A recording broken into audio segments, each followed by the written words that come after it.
కానీ ఇన్ని రీఫార్మ్స్ జరుగుతుంటే రాష్ట్రంలో జరుగుతున్నటువంటి అభివృద్ధి కావచ్చు, ప్రజల కోసం ఒక ప్రజానాయకుడిగా జగన్మోహన్ రెడ్డి గారు పడుతున్నటువంటి తపన, ఆరాటం గ్రౌండ్ లెవెల్లో కావచ్చు, ఆయన చేస్తున్న పనుల్లో కావచ్చు అంతగా కనిపిస్తుంటే, మీరు అన్నట్లుగా శివాజీ అనేది ఆయన కొత్తగా ఫ్రేమ్లోకి వచ్చాడు. అసలు గత కొంతకాలంగా ఉన్నాడో లేడో కూడా తెలియనట్టుగా ఉంది ప్రపంచానికి.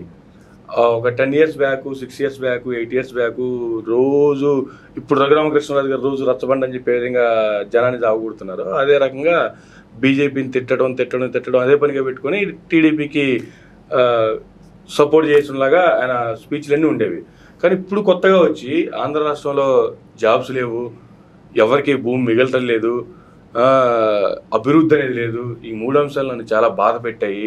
ఈ టైంలో కూడా ఇప్పుడు కూడా మాట్లాడకపోతే నేను రాకూడదు అనుకున్నాను, కానీ ఈ అంశాలను బాధ పెట్టి ప్రజల్ని ఎడ్యుకేట్ చేయడానికి రావాల్సి వచ్చింది అనే ఉద్దేశంతో ఇటువంటి నెపాలు వేస్తూ ఉన్నారు. అంటే ఇప్పుడు సినిమా షూటింగ్ జరుగుతూ ఉంటుంది, పెద్ద పెద్ద హీరోలకి వాళ్ళకి టైంకి పిలుస్తారు, వాళ్ళు రాగానే వాళ్ళ సీన్స్ తీసేస్తారు, వాళ్ళు వేస్ట్ చేయకుండా వాళ్ళకున్న స్టాటస్ కి. అలా కాకుండా జూనియర్ ఆర్టిస్టులు ఉంటారు కదా, వాళ్ళు పొద్దునంగా రంగేసుకుని వస్తారు, వాళ్ళది మిడ్ నైట్ ఎప్పుడో ఉంటుంది వాళ్ళ రీలు, వాళ్ళ కెమెరా ఉండొచ్చు, లేకపోతే క్యాన్సిల్ అయిపోవచ్చు. ఇప్పుడు ఈ శివాజీ వీళ్ళంతా అలా దిగిన వాళ్ళే. వాళ్ళ రోల్ ఇప్పుడు వచ్చింది.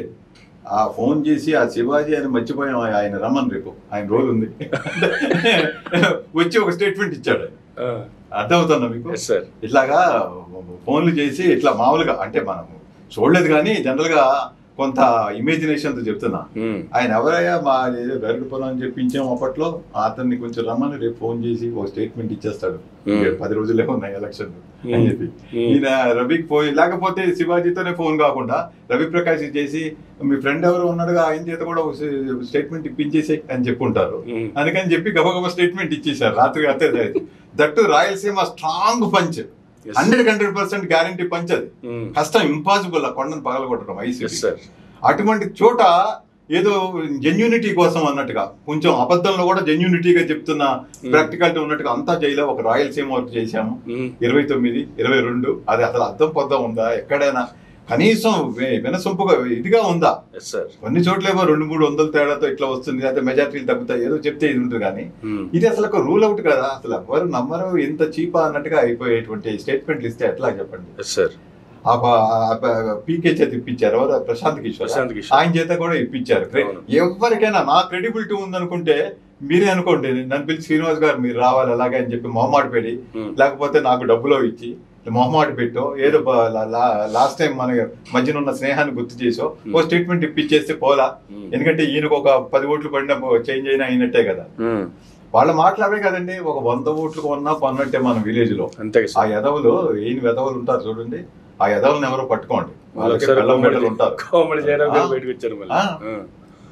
వీళ్ళు కూడా ఇది వరకు సినిమాలు నేను బాగా చూసేవాడిని చెప్తున్నాం కదా, రాఘవేంద్రరావు గారి డైరెక్షన్ లో వీటిల్లో పరుచూరు గోపాలకృష్ణ గారి కొన్ని డైలాగులు ఉంటాయి.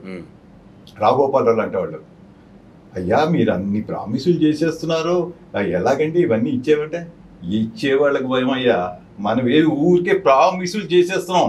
ప్రామిసులు ఏముంది, ఎవరికి ఇష్టం వచ్చింది వాడు చెప్పేయండి, ప్రజల చేత నమ్మించేయండి, ఈ ఎలక్షన్లు అయిన తర్వాత వాళ్ళకి ఏవి కథలు చెప్పాలనేది నేను చూసుకుంటాను అని రాఘగోపాలరావు ఎలా అంటాడో సేమ్ అట్లా ఉంది పరిస్థితి. ఒకసారి రాఘగోపాలరావు గారు వచ్చి కూర్చొని మాట్లాడారన్నట్టే ఉంది డైలాగ్ లో ప్రాస్ ఇట్లా ఉండేది అన్నమాట. ఇక మనం ఇన్ని అబద్ధాలు ఆడేస్తున్నాం అని బాగా అంతరంగులు చెప్పారనుకోండి, ఏదేముందయ్యా కారణం, మన గురించి పట్టించుకుంటారా? ఈ ఎలక్షన్లు అయ్యేటప్పటికి ఎవరి పనులు వాళ్ళు చేసుకుంటూ పోతూ ఉంటారు.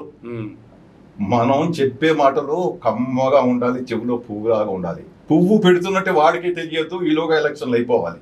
చెప్పమనండి, కార్యకర్తల నుంచి చెప్పమనండి, ఎన్ని అబద్ధాలు చెప్పగలుగుతారో చెప్పేమనండి, ఏం పర్వాలేదు. తర్వాత ఏం చెయ్యాలి, ఎట్లా ఎన్కౌంటర్ చేయాలో మనకు ఒక టీం ఉంది చూసుకుంటుంది. ఇట్లా మాట రాఘగోపాలరావు. ఈయన కూడా సినిమా షూటింగ్ అనుకుంటాడు ఈయన పవన్ కళ్యాణ్, ఇంటర్వెల్ అప్పుడు ఒక పంచి ఇది ఉంటుంది. ఇప్పటి వరకు పవన్ కళ్యాణ్ అంటే ఏంటి ఇది అనుకున్నావు, ఇంకెప్పటి నుంచి చూస్తా ఉంటాడు చూసారా, ఇంటర్వెల్ అని పడుతుంది. అది దృష్టిలో పెట్టుకుని ఇప్పుడు ఇంటర్వెల్ కార్డు అన్నట్టుగా చెప్తున్నాడు ఆ డైలాగ్. ఇప్పటి వరకు పవన్ కళ్యాణ్ అంటే మీకు తెలియదు, ఇంకా నేను చూపిస్తా అనేదో డైలాగ్ కొడుతున్నాడు. చిరంజీవి సినిమాలు చూడండి, ఇంటర్వెల్ కు ముందు గరాన మొగుళ్ళలో ద్విపాత్ర అభినయం అని చెప్తాడు కదా, తల్లిని చూసే కొడుగ్గా, పెంకి పెళ్ళానికి ముక్కు తాడేసే మొగుడుగా అని చెప్పి.